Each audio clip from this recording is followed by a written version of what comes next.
ഇന്നൊരു ഉമ്മയുടെ മരണവാർത്ത നമ്മൾ കേട്ടു. വീട്ടിന്റെ പുറത്തിട്ടിരുന്ന ഒരു ചവിട്ടി, തുണി കൊണ്ടുള്ള ചവിട്ടി, ആ ചവിട്ടിയുടെ ഉള്ളിൽ നല്ല വിഷമുള്ള ഒരു പാമ്പുണ്ടായിരുന്നു. രാവിലെ എഴുന്നേറ്റ് ആ ഉമ്മ പോയി ചവിട്ടിയത് ആ ചവിട്ടിയിലേക്കാണ്. ചവിട്ടി എന്നല്ല ഇവിടെ പറയാല്ലേ. അല്ലാ, ഈ പാമ്പ് ഈ ഉമ്മയെ കടിച്ചു. അങ്ങനെ ആ ഉമ്മ ഉഗ്രവിഷമുള്ള ആ വലിയ അണലിയോ മറ്റോ ആണ്, അതിന്റെ കടിയേറ്റ് ആ ഉമ്മ മരണപ്പെട്ടു പോയി. അല്ലാഹു ആ ഉമ്മക്ക് പുറത്തു കൊടുക്കട്ടെ. പാമ്പുകളൊക്കെ ഉണ്ടാവും, ഏഴജന്തുക്കളുണ്ടാവും. ലോകത്ത് ഒരുപാട് ജീവികളുണ്ട്. ആ ജീവികൾ അല്ലാഹുവിന്റെ റസൂല് പറഞ്ഞില്ല. അല്ലാഹുവിന്റെ റസൂല് പറഞ്ഞു, പാമ്പ് മാളത്തിലേക്ക് മടങ്ങും പോലെ ഈമാൻ മദീനയിലേക്ക് മടങ്ങും. എന്തേ പാമ്പിനെ പറഞ്ഞത്? മറ്റു ജീവികളെ എന്തേ പറഞ്ഞില്ല? പാമ്പിനെ എന്താണ് മദീനയുമായി ഈ മാളത്തെ പരിചയപ്പെടുത്താനും ഈമാനുമായി പാമ്പിനെ പരിചയപ്പെടുത്താനുള്ള കാരണം എന്താണ്? പാമ്പിനൊരു പ്രത്യേകതയുണ്ട്. പാമ്പ് അതിന്റെ മാളത്തിലേക്ക് കയറിയാൽ പിന്നെ പാമ്പാണ് മാളത്തിലെ രാജാവ്. ആ മാളത്തിലെത്തിയാൽ ആ പാമ്പിനൊരാളെയും പേടിയില്ല. ആ പാമ്പിനൊരു വിഷമവുമില്ല, ഒരു പ്രയാസവുമില്ല. അതുകൊണ്ടാണ് ഭൂമിയുടെ ഉപരിതലത്തിലേക്ക് വരുന്ന പാമ്പ് പെട്ടെന്ന് ഏതെങ്കിലും ഒരു മാളത്തിലേക്ക് കയറാൻ വേണ്ടി ശ്രമിക്കുന്നത്. അതാണ് ഒരു ചെറിയ പാമ്പ് പിടുത്തക്കാരൻ വന്നിട്ട് ഒരു ചെറിയ പാത്രം വെച്ച് കൊടുത്താൽ, അല്ലെങ്കിൽ ഒരു ദ്വാരമുള്ള ഒരു തുണി വെച്ച് കൊടുത്താൽ പാമ്പ് വേഗം അതിന്റെ ഉള്ളിൽ കയറും. കാരണം പാമ്പിന് ഇഷ്ടം അതിന്റെ ഒരു മാളമാണ്, താമസിക്കാനും. അവിടെ എത്തിയാൽ പാമ്പ് അതിന്റെ രാജാവാണ്. അവിടെ പിന്നെ എല്ലാ ജീവികളും, അവിടെയുള്ള തേള്, അവിടെയുള്ള മറ്റു ചെറിയ ജീവികളൊക്കെയും ഈ പാമ്പിന്റെ താഴെയാണ്. പാമ്പ് അവിടെ രാജാവാണ്. അതുപോലെ ആ പാമ്പ് മതമാളത്തിലേക്ക് കയറിയാൽ 100 വർഷം വരെ ഒരു പാമ്പിനെ ഭക്ഷണവും വെള്ളവുമില്ലാതെ ആ മാളത്തിന്റെ ഉള്ളിൽ താമസിക്കാനുള്ള കഴിവ് ഒരു പാമ്പിന് അല്ലാഹു കൊടുത്തിട്ടുണ്ടത്രേ. 100 വർഷം വരെ, 50 വർഷം വരെ എന്ന അഭിപ്രായമുണ്ട്.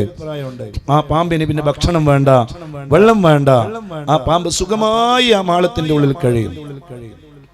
എന്നാൽ ഈമാനാകുന്ന നമ്മുടെ ഈമാന്, അതെ, അത് മാളമാകുന്ന മദീനയിലേക്ക് പ്രവേശിച്ചു കഴിഞ്ഞാൽ പിന്നെ ആ ഈമാനിനെ കളങ്കപ്പെടുത്താൻ ലോകത്ത് ഒരാൾക്കും സാധ്യമല്ല.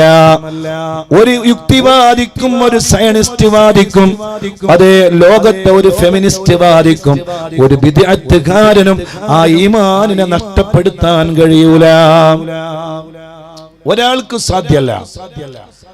ഈമാൻ അത് മദീനയുമായി ബന്ധപ്പെടുത്തിയാൽ എല്ലാം മദീന.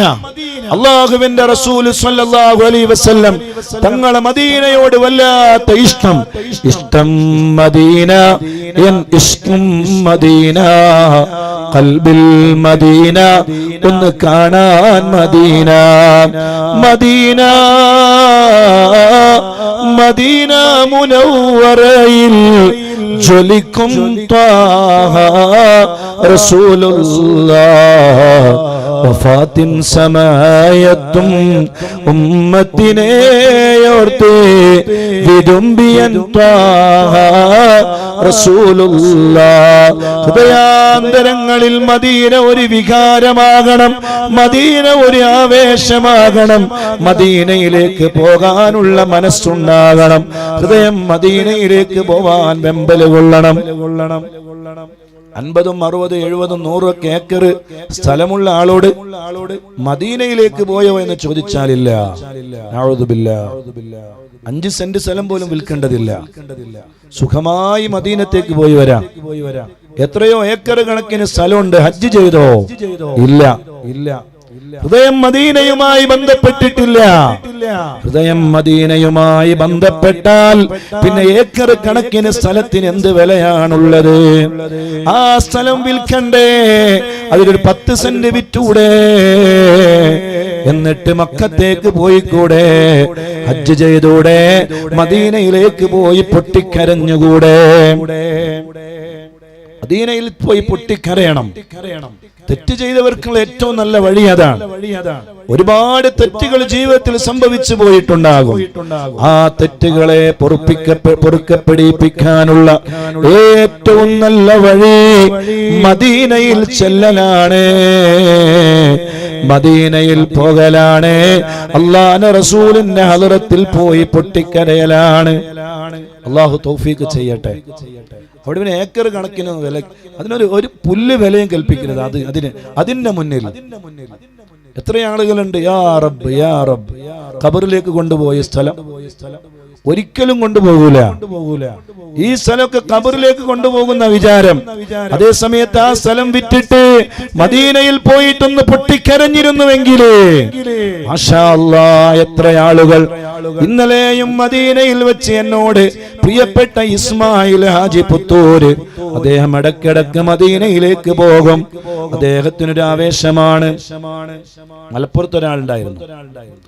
അദ്ദേഹം കുറെ പ്രാവശ്യം ഞാൻ മദീനയിലേക്ക് വിളിച്ചു.